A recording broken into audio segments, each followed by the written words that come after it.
I'm Bill Paris, an editor at Brooklyn Vegan, and you're listening to BV Interviews, which features conversations with some of our favorite musicians. This week we're talking to UK band Dry Cleaning, who just released their excellent third album, Secret Love, via 4AD. We've got all four members with us: vocalist Florence Shaw, guitarist Tom Dowse, bassist Lewis Maynard, and drummer Nick Buxton. We talked about making the album with producer Cate Le Bon and recording at Wilco's Loft Studios in Chicago and at Black Box Studios in France's Loire Valley. Florence tells us about her decision to sing more on Secret Love, and other topics of discussion include their upcoming North American tour that had to be rescheduled, the Grammy-winning but polarizing artwork for 2022's Stumpwork, and the uncanny new artwork of Secret Love. Plus, they recall their first visit to the US, which happened just days before COVID lockdown in 2020, a surprising amount of talk about food, albums they think everyone should own, and things devolve into chaos, kind of, when Lewis accidentally knocks his laptop off the coffee table. We kept that in. It's one of a few wild moments that make this episode extra fun, if I do say so myself, so be prepared. Here's my conversation with Dry Cleaning.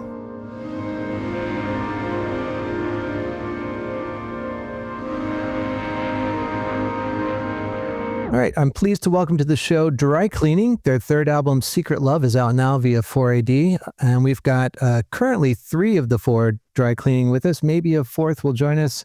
Welcome, everybody, and if you could all just sort of introduce yourselves and say what you do in the band, it'll just make things easier for all of us podcast listeners. Hi. Thanks for having us. I'm Nick from Dry Cleaning, and I play drums. I'm Lewis from Dry Cleaning, and I play bass. I'm Florence from Dry Cleaning, and I'm the vocalist. All right. Congratulations on Secret Love, your third album, and it's your third straight top 20 record in the UK. You're currently sandwiched between Sabrina Carpenter and Michael Jackson. How do you feel about that? What an interesting sandwich. Sums up our influences, yeah. Yeah, that's kind of mad. I think I never even thought chart positions were a thing for, like, when we signed a record deal, I didn't think it was going to be a chart position situation. Mm-hmm. So that's mad. That's interesting. It's also mad that MJ's still in the charts. Yep.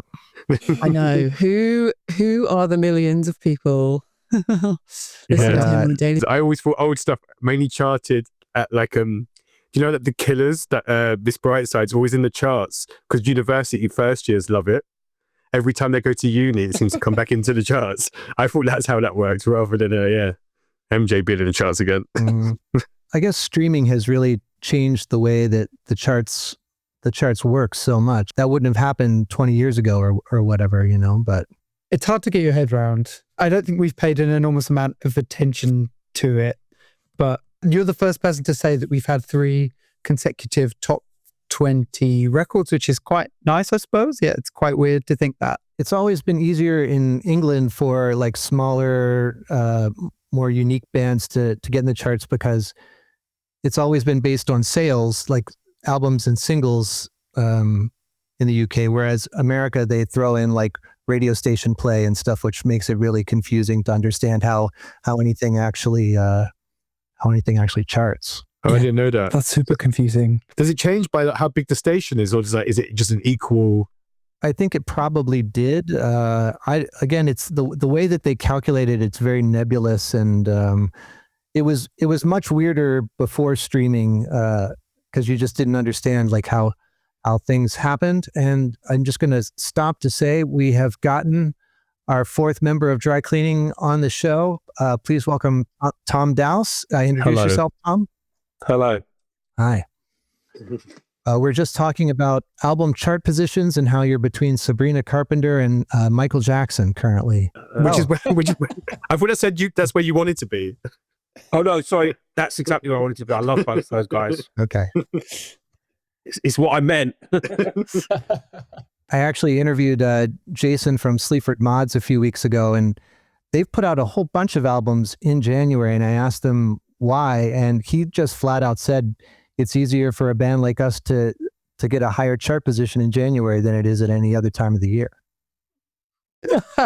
Maybe that's what our manager was trying to do covertly. Yeah, behind, release dates are very much release dates are a label thing, right? Or a manager thing. I don't know how many bands have an input into a release date. Maybe if it's like a birthday or something. Yeah, right. Yeah, I know that he had to fight for us to release our album in January, especially early January, because everyone was on their Christmas break basically, and no one wanted to do it then. So yeah, we're it wasn't the most popular decision. Oh, you mean the label didn't want to do it that early? Yeah, I don't think so. It's a nice start to the year. Hopefully, yeah. There's a different narrative to the start of the year. When you made the album, did a month come into mind? Just, do you think it feels like a certain month? No, I feel like because you make it over such a long period of time, that it has like all these weird cycles. Like when we did some recording in Dublin and it was completely freezing, so that felt kind of Christmassy somehow. I think there's even like some Christmas lyrics wound up in there somewhere because it was Christmas. But then, I mean, yeah, like, I don't know, when we were in Chicago, it was hot, right? It was like July. It's really hot. Yeah. So, yeah, it's kind of, I never think about months or seasons when it comes to music, really. It is a funny question. Unless, does anyone else do that? I don't do that. Yeah. No. It doesn't, the temperature of where we're writing or recording just seems to impact the record quite a bit. And kind of like the tempo of songs we're kind of writing. That's always seemed to happen in the past. Can you give an example of that with this record? I feel like Joy was maybe like a year ago when it was a bit cold, and we would that be kind of towards the end when it'd still be a bit cold, maybe like March, and it kind of make us play a bit faster. A lot of the heavier stuff would have been in Dublin when it was freezing. I had like as many layers I could possibly wear while kind of tracking. And then you kind of, once you've written it, then you kind of take it to, we recorded it in May in kind of like South Mid France, and it was very hot. Speaking of all this, like different studios, that from what I read, it was a very circuitous route to making this record. You did sessions before sort of Cate Le Bon came into the picture, and she sort of suggested you start again. Is that right? With the recording, yeah. Because we'd done demos that were quite kind of fancy demos, they were like done in studios, which is not normal for us. In the past, we would have recorded stuff just onto a phone or whatever. So you'd never be able to really like put it out. But these demos were kind of releasable. They were kind of nice. So for a while, it was kind of about deciding whether we put them out as they are. But kind of understandably, Kate was like, nah, we should record the songs in one place all together from scratch, which was definitely a better idea. With the knowledge that you've got these like nice demos if it all goes tits up. For sure. Did anything from those sessions actually make it into the recordings, or was it completely from scratch? Mandolin. Yeah, I played a mandolin in Chicago when I was really hungover, and understatement. I couldn't remember how. Yeah, I cheated death one day. I cheated death. Death tried to take me when I was drinking, and the next day I played a bit of mandolin, and I couldn't remember how I did it, so we just had to take it from the session. And I think also some saxophone off Let Me Grow and You See the Fruit.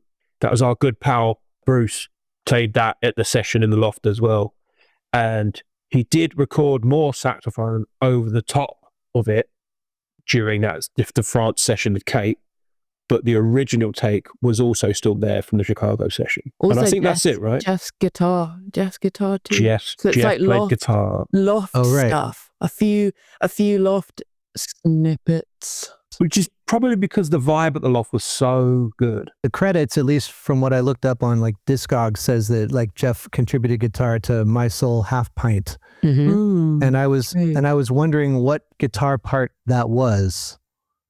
It's the one that sounds like Kate was, it kind of goes down, down, down, down, down, down, down. It's like that. No. Okay. So how else do you explain it? Yeah, it's a little twangy bit in the middle. Yeah. Except he soloed over the whole track pretty much, and then but we took that piece of it. It was amazing.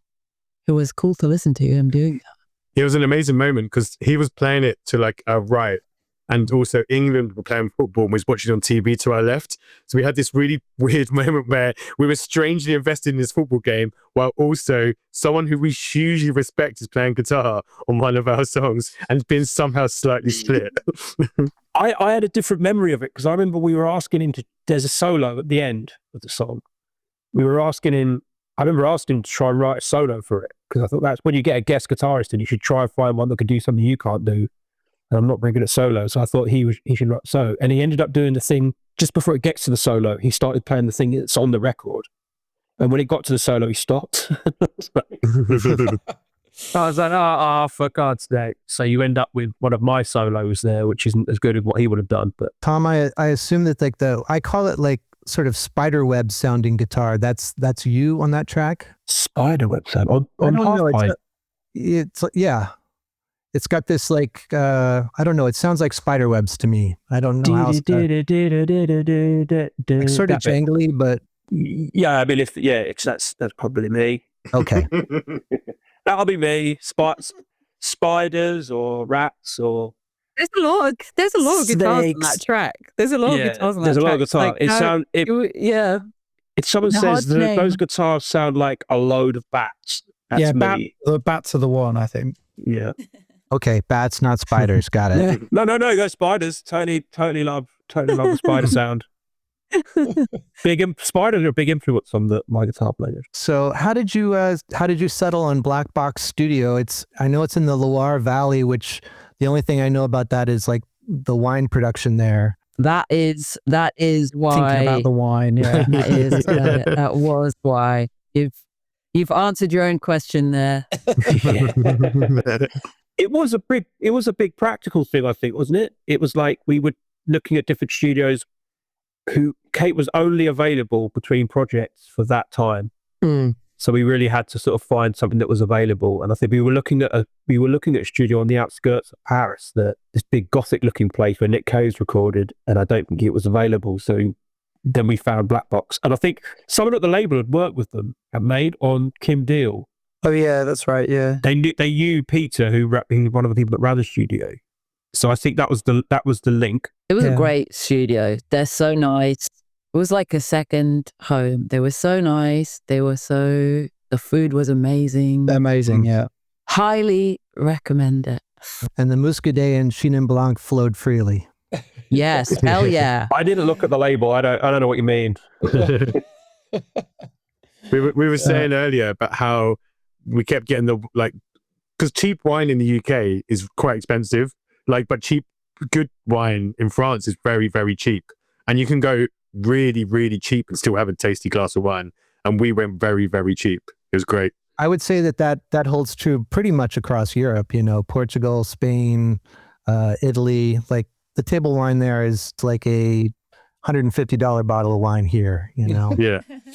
Yeah. It'd be like the same price as like a bottle of Coke. Definitely not in England. Yeah. But a blue nun. Thanks to our governments, but oh well.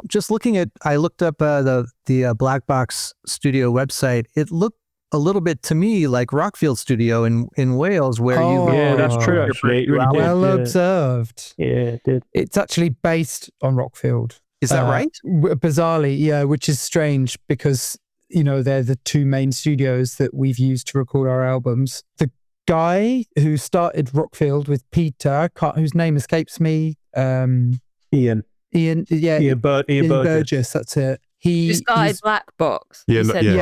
Black Box. Oh, Black Box. Yeah. I'm sorry, but Ian and Peter, who started Black Box, had been to Rockfield, I believe, and they wanted to start a studio that felt the same. So it's in an old farm in the middle of nowhere, and there's a big barn space that you record in. It's like better looking cousin, would you say? I'm not touching that one. Kingsley's gonna be all over you on that one. Yeah, Amanda's gonna come for you. Yeah, a lot of love for both studios, but yeah, I think the thing with Black Box is Peter, who takes care of all of the technical things in the studio, and he is an engineer and a producer and a mastering engineer as well. He's a wizard with all the equipment. He knows how to repair it all. So, you have all these fancy studios all over the world that are full of, they're always boasting about all the equipment that they have there. And when you go, none of it works because no one knows how to repair any of it. And all the gear is 50 years old. So the great thing about Black Box, it has an amazing gear list, but everything works really, really well and sounds great, thanks to Peter. I'd like to know a little bit how it was working with Cate Le Bon. How was her production style different than John Parrish, who did the first two records? Yeah, she was very much, John had a picture of the album in his head and you were sort of providing the elements for it. Whereas Cate I think Cate was more, she had a picture of the album in her head, but she needed us to get there, if you know what I mean. Like she was trying, or maybe she didn't have a picture in the album in her head, but she was much more open about where we were going to go. So if you know what I mean, she tried to encourage us and find ways of kind of sparking a bit of something in our heads. She worked with us a lot individually, and I think she probably had different ways of doing it, but she would sort of say something a bit oblique that you'd be like, that's an interesting way of saying that. And it would kind of get you to do something. Whereas I think John was a bit more it was a little bit more closed off what he was doing. Maybe for good reasons, you know what I mean? But Cate was a bit more open to what we were doing. More collaborative, maybe. John was there to kind of capture us live, I feel like, at that point, kind of, especially on the first record when we had everything was kind of ready and done. So we kind of performed and we recorded everything live, which is kind of similar to Secret Love. That's what John is the master of kind of capturing a band to tape. And he's there's not many people better in the world than him at that. But they both love their cheese and their wines. Yeah, that's so true. Can confirm. That is so true. And their eggs. What are each of their favorite cheeses? Do you remember? Cate was really enjoying the goat cheese. She was enjoying the goat cheese. She is vegan, isn't she? She allowed herself, she's lactose intolerant, and she allowed herself to goat cheese. Right. I can tell you that John only drinks French wines exclusively. There's something about Parrish. John wasn't fussy about cheese. I saw him once go through a net slices. I saw him go through a net bag of Baby Bell alone, in a dark corner. I saw that. No, I didn't see that. That's a lie. While we're talking about food, I'm going to bring up Evil, Evil Idiot, which there's a lot of talk of burnt food, purposefully burnt food. And Florence, is that personal experience thing, or was that something invented or that you heard somebody else talking about? Where did that come from? No, I invented it. Okay. Yeah, it was kind of, I wanted to write something that sparked off the guitar sound nicely. And the idea of someone very adamant about something, almost someone proselytizing about something, but something very inconsequential and unimportant, but also slightly perverse. For some reason, that seemed like the best thing to do over those guitars, and wrote it very quickly, just in the room when we were very first kind of jam of the song. And yeah, kept it. Yeah, for some reason that worked well together for me. The idea of this person and that guitar sound. But you're not eating tons of charred food yourself. No. Although people do use charcoal toothpaste, don't they? And I mean, lots of people do like burnt foods. I don't.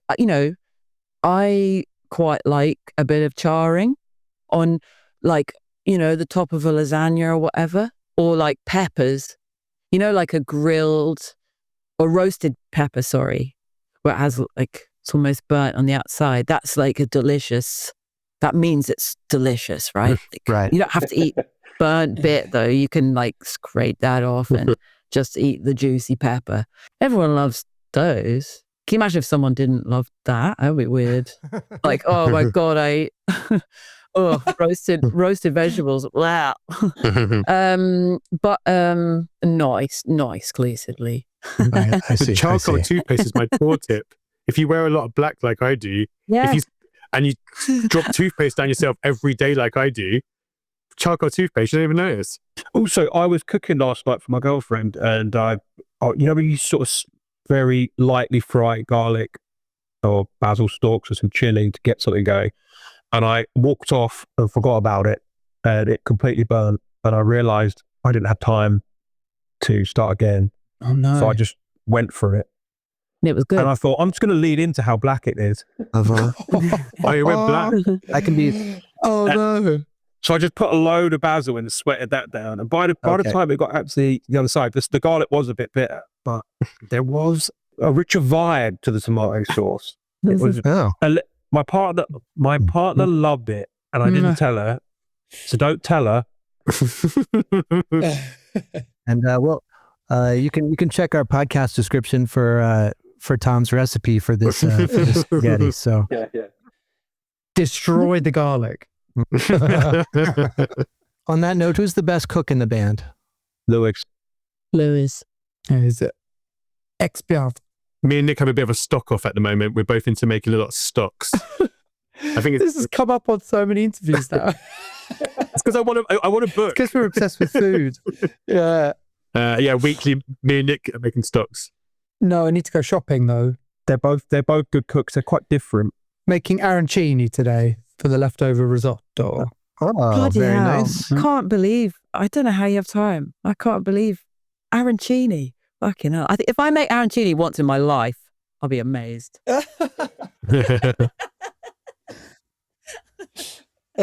Let alone on a Tuesday.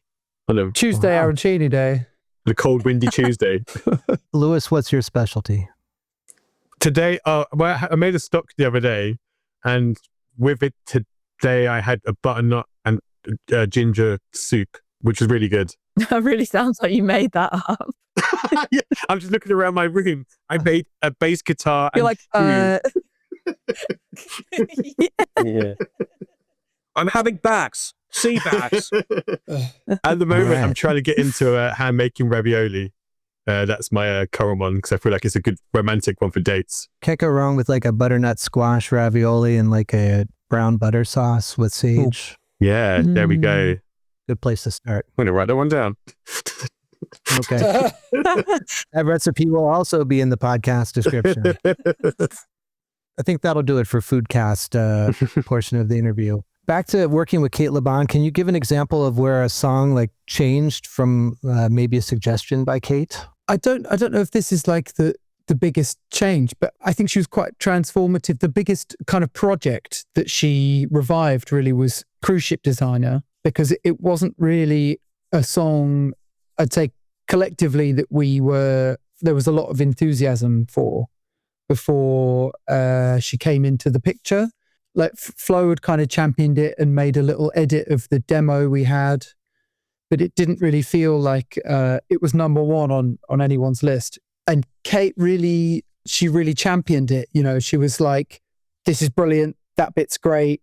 What you've got is really fantastic." And I think, no one would have imagined that we would have put it out as a single. That would have felt pretty extraordinary, I think, back in April. So she really gave us a lot of confidence to kind of to pursue that. That's an amazing feeling when she was great at giving us confidence generally, but when someone comes in and really, tells you that something you've completely overlooked is brilliant, that's quite fulfilling. I thought she changed Secret Love quite a bit because she. Oh yeah, she did. Because it was quite folky before. I always loved. I think we all four of us really loved that song. That's why, to some extent, it's great that it's the title track, because it is kind of like the one we had quite early on, and I think we were all sort of like, yeah, this is a good one. So by the time we went all the way through, one of the earliest ones, and went all the way through to recording it with Cate, and then right at the last minute, she just put these synths on it, and that made it sound a bit like XTC, or it's 10cc, I'm Not in Love. It's a vocal synth. It's a vocal synth of my voice. Of Flo's voice, and she put that on it, and it kind of, the way she was doing the chord changes, they were really odd. They were moving in a really strange way. And I just remember, like, you sort of thought it elevated it to the point. You thought, I think I'm going to burst into some tears. Do you know what I mean? So I don't know if it's not necessarily a change, but an elevation. They know. hit my head, like Flo was about to say, was another good example. That kind of went through a few different kind of like at first it's more acoustic, wasn't it? Kind of like the first time we demoed it, and it kind of kept changing. Oh. Yeah. And then when Cate She got brought involved, the scary monsters kind of reference to it. That's Cate. Yeah, I think she pushed that quite hard into territory that maybe we would have felt previously was not out of our comfort zone at all. But like, I suppose, a lot of people have been saying that album we've made is very diverse. I think maybe we would have been a bit more uncertain about how diverse we could make it. That's certainly a song that kind of pushes off into one subsection of the things that are on the album quite hard. I think we would have been a little bit more cautious perhaps on our own about taking it that far. I also think there's another thing that I think you could overlook that Cate did was that she told us not to change things. Like the cute things, we were like, it's just not a very good song. It's not like the structuring is not very good. The little breakdown bit isn't very good. And she'd be like, no, it's great. And he'd be like, all right, okay. And because she said that, you believe it, sort of thing. I think sometimes that's just as important as a producer to sort of, this needs to be relevant or it needs to change, or sometimes just saying, no, that is good, which was a nice moment. Florence, you're singing more on this record than you probably have before. Not that you didn't do it on Stumpwork or the first album. Was that a conscious decision, or was it just a natural progression of where you all were? Really a natural progression. It's nice I like to challenge myself, and singing, I feel more vulnerable when I'm singing.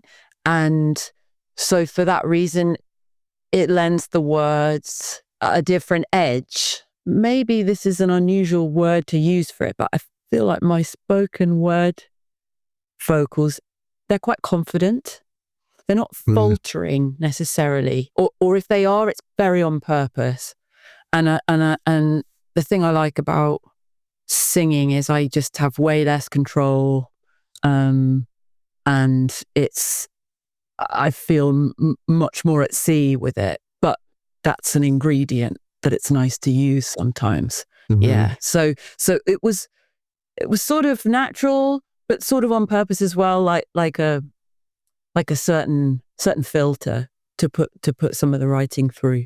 How has that been playing live for you? Really hard. It's been great. I did not. Oh, thank you. I wasn't. Yeah, it's difficult. I mean, I was about to say I wasn't ready for how difficult it would be. Obviously, I knew it would be. I knew it would be tricky. But yeah, at the same time, it's also a nice challenge to get better at performing live in a technical sense, not just a sort of, not just how it looks, but what it actually sounds like, and to take care of your voice as well, which begrudgingly accepting is a thing that I have to do. Yeah. But yeah. But it's nice when it goes well. I feel great. I feel like chuffed, you know. I saw the Brooklyn show back in October, and you played a bunch of songs off the new record at that show, and I thought you sounded great, and also it was a great way to sort of preview the record, which hadn't even been announced yet at that time. Oh well, thanks very much. That's great. That's really nice. Yeah, enjoyed that show. Cool. Yeah, it was a great show. Yeah. In some ways, I feel like perhaps the biggest pressure on this new album was the artwork. You won a Grammy for Stumpwork, yeah, which I think was extremely well deserved, but also kind of funny because I have a few friends who hate that album cover. Yeah, there's loads of people hate it. Yeah, Well, they're all technically people wrong. were so upset about it. Yeah, but sadly, turns out that they were wrong. Well, it goes to show you can't make great art and please everyone at the same time. Yeah, we were really surprised that people were so freaked out by it. Yeah. I guess we shouldn't have been, but I remember being really surprised. Like, I didn't see that coming at all, but I guess we know better now. People are easily shocked. May just bring back like PSTD about bad roommates or something, you know? I don't think we felt any pressure though for the artwork.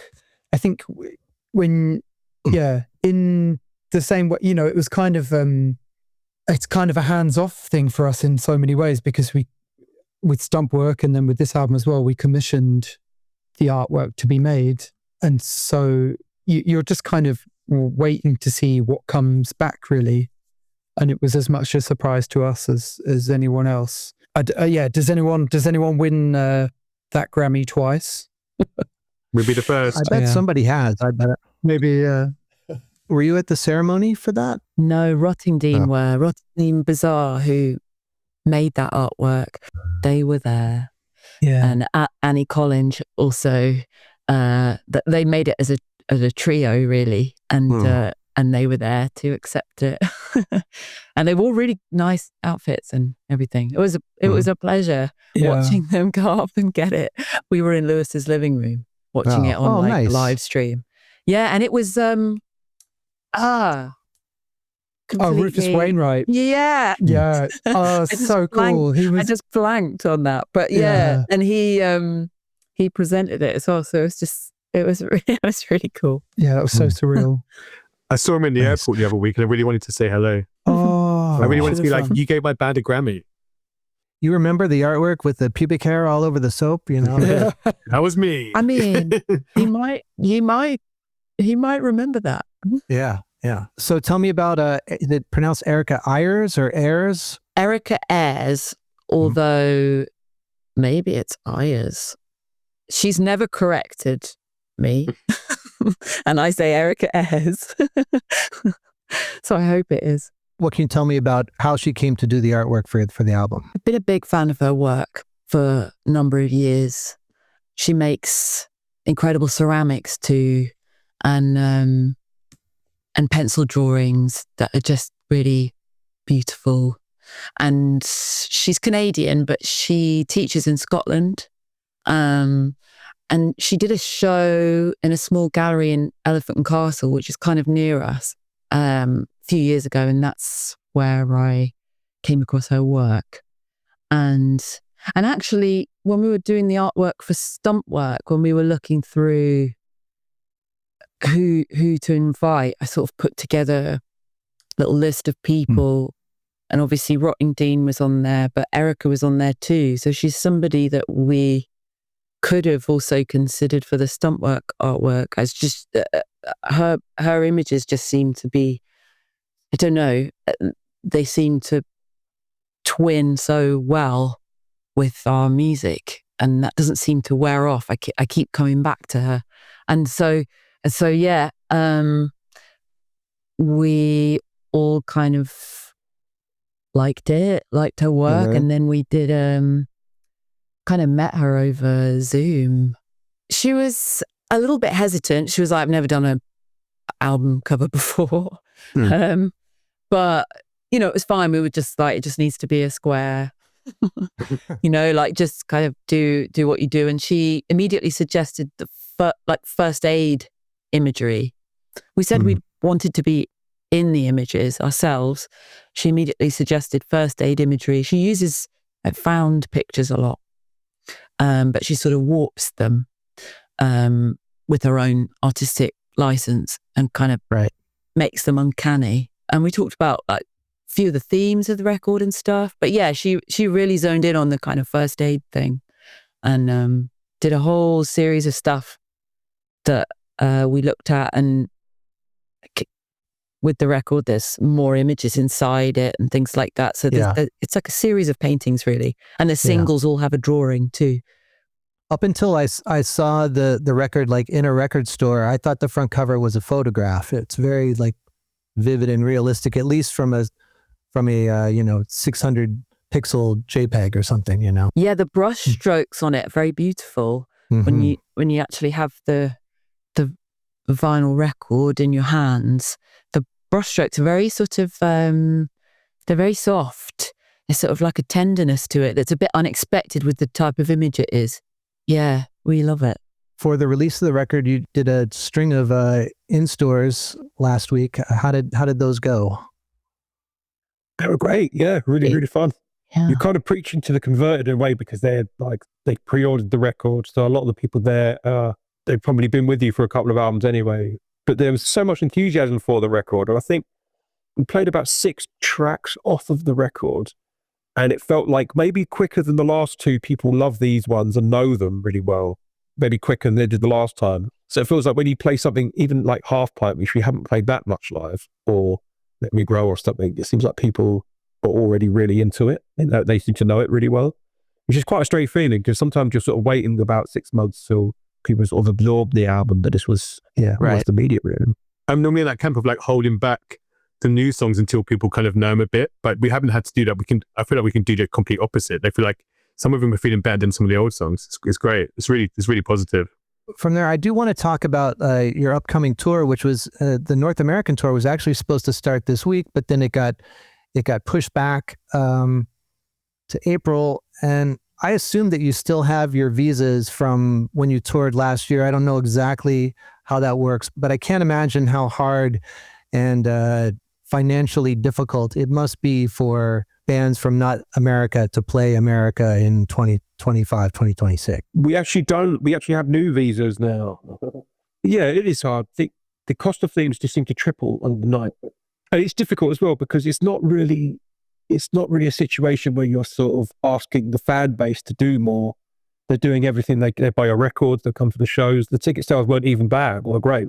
It's just that the spiraling costs of everything make it impossible. Like you just can't, you're just running a huge debt. And, it was starting an album campaign, and then the first thing you do is tour a loss-making tour. It just didn't feel right. But also the conditions of how that happened, they won't be a surprise to anybody, right? Everybody experiences exactly the same thing. It's, I don't think we can reveal any sort of like hot take on it, really. It's just that the cost of having a bus is 3 times what it was before, but the cost of running your car is probably not far off either, right? Quite a heartbreaking thing, really, because we get so much support.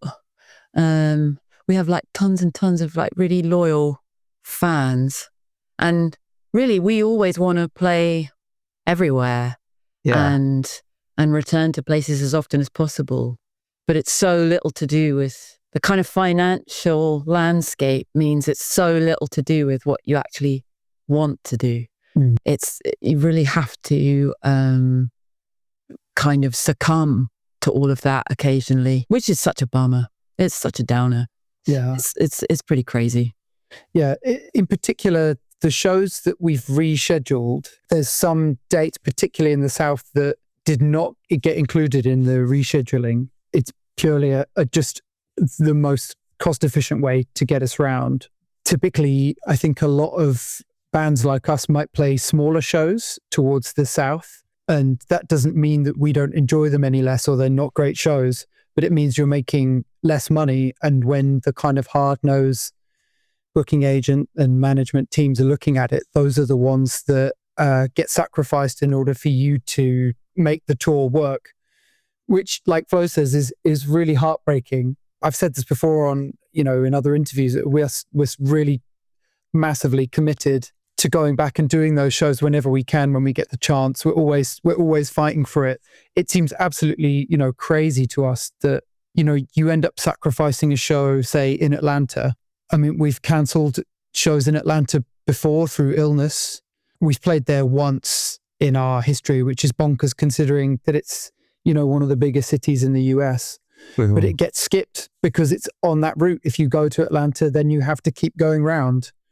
And it takes you to places where you make a loss or, whatever it is in the current kind of climate of touring. So it's really sad, but I do want to reassure people that we're so committed to trying to go back to those places. It's like, the people that comment on social media that we should come back to Mexico or Brazil or whatever. It's like, of course we want to do that. Right. And whenever we can, we absolutely will. Yeah. So I was in getting ready for this interview, I was thinking about your first ever American show, which was at St. Vitus in Brooklyn, and it was the day that South by Southwest this was 2020, March 2020. Yeah. It was the day South by Southwest announced that they were canceling that year's festival, which was moment, which was starting that day, I think. And I think maybe, Nick, it was you who like who said that we just found out like 20 minutes ago, and we're going to pour all of our energy from the 20 South by Southwest shows we were going to play into this one show at St. Vitus. What do you remember about that night or that show? I was really good. It was a great show. I don't remember saying that. That sounds more like something I would say to most. Yeah, maybe something a little bit pretentious. I remember really enjoying the show because it's like St. Vitus is no longer there, right? That's right. And it felt so appropriate for us because it's a metal bar, and the guy doing our sound was such a cool guy, you know, and his kind of like tight 501s and like the long black hair. It just felt we have like a history in metal, you know, long before I guess dry cleaning, and I felt really at home there, and it was like a really raucous show. It was really rough around the edges. It felt great. I know you played like Union Pool the next day. Did you do any other shows, or was that it? We did do one in LA. We flew after New York. We flew to Seattle, and then we did a KXP there, but the show there got cancelled. And then we flew to Los Angeles. It was like we were chasing the last plane out of the US basically, and we went to Los Angeles. We did one show there, which was a miracle. El Cid. Then we were at El Cid, and we were booked to play another one, and that got cancelled, and then everything went ape shit. Like literally, it was. We were like the only 5 people on the flight back from the UK. Yeah, I was going to say the plane was like empty. It was really eerie. That show, the St. Vitus show, was the second to last show that I saw. I saw Destroyer the next night. No way. At Brooklyn Steel, where you're going to play in this spring, and then that was it for me. Yeah. Wow. Yeah, I love Destroyer. That's the thing we're told constantly. Like people keep coming out of the woodwork that were at that LA show. You know, that were like. I'm going to say too many people at this point. Yeah, it's a bit suspicious. It's become the stuff of legend. Yeah, because there was definitely about 12 people there. Yeah. Which I was pleasantly surprised by. Yeah. People were risking their lives. There's a guilty gig, wasn't it? Everyone was like, we shouldn't be here. And it was just like the Sex Pistols in Manchester. Every single person that was there formed a band. Yeah, all got COVID. Yeah. All right. I think that's pretty much going to wrap it up. We do ask as a last question for artists to name 5 records that they think everybody should own. Since there's 4 of you, if you each just want to pick one and maybe say something very briefly about it, just an album that you think everybody should own. It's a good question. Everybody should own "Loveless" by My Bloody Valentine, right? Which album? We lost Nick there, or Lewis for a second. That was quite musical. Thank you. Looks like we're everybody's okay. That's good. Tom, I think you said "Loveless" by My Bloody Valentine. Yeah, I mean, there's like I always feel tempted to say something a bit weirder in these kind of questions, but I think I saw them live recently, and I do think like no one's done, because people talk about shoegaze a lot, but I actually think there's only ever been one shoegaze band, and that's The Record. Who'd like to go next? Did you dig out a record there, Lewis? While you I don't got a record. I go for Fuji by D'Angelo. It's just a flawless record, and it's just like it's aging better every year. It's just gorgeous sounding, and has some phenomenal bass playing on it. R.I.P. Yeah. I'm going to say that an album everyone should own is "To Love Somebody" by Nina Simone, which I listen to all the time. It's just one of those records that I do constantly come back to. Yeah, it's just music that was kind of just made on like on another plane completely by someone in another dimension who's just creatively and emotionally just, superstar. So yeah, that's me. I'm going to say an Aphex Twin album, and it's quite hard to choose which one, but maybe drugs, however it's best to pronounce it. It's really it's just an amazing album. It's like every possible type of music on there, and it's all like at once. There's like millions of tracks on it as well. I return to it all the time, and yeah, I'm just a bit of a mega fan. And yeah, I definitely couldn't live without it. All right. Well, thanks so much for talking to me today. Good luck with. Do I hear a dog? So loud. Oh, sorry. Yeah. It's my dog walking around. You can hear have that? like, you have like a contact mic on your whole flat. Yeah, I today. could hear I you know, swallowing and stuff. It's crazy. Everything's like really like close. I feel like my ear is on the ground of I your could flat. hear you rubbing your hands louder than Flo talking. Yeah. at one point. Yeah. Oh my God, I'm so sorry. When you just took a sip of water and I heard it go down your throat. It was like, Are you kidding me? yeah. How have you managed that? I don't know. It's really weird. You're really quiet, Flo, and Lewis is really loud. I don't know. I have no idea what's going on. Coco is literally going. My dog is going mad right now because she really wants to go out. Okay. So you probably just heard all of that. I'm really sorry. We're gonna make a ASMR track just from your audio. Just from me rubbing my hands together. It's so loud. Yeah. I'm so sorry. On that note, thank you all very much. Thank you for having us. Thank you. Congratulations to the album, and we'll see you on tour starting this spring. Thank you very much. Perfect. Thanks so much for having us. Yeah. Okay, thanks again to Dry Cleaning for being on this week's show. Their new album, Secret Love, is out now via 4AD, and be sure to catch them on tour in North America this spring.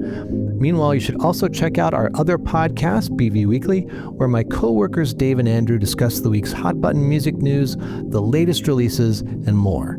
You can also follow Brooklyn Vegan on social media, and if you liked this episode, be sure to tell your musically minded friends about it, as well as do all those other things, like, subscribe, write us a review, give us 5 stars, all that kind of stuff. It actually does help us reach more ears. Big thanks to our mix engineer Nick Gray and Michael Silverstein for the theme music. I'm Bill Paris. Thanks for listening.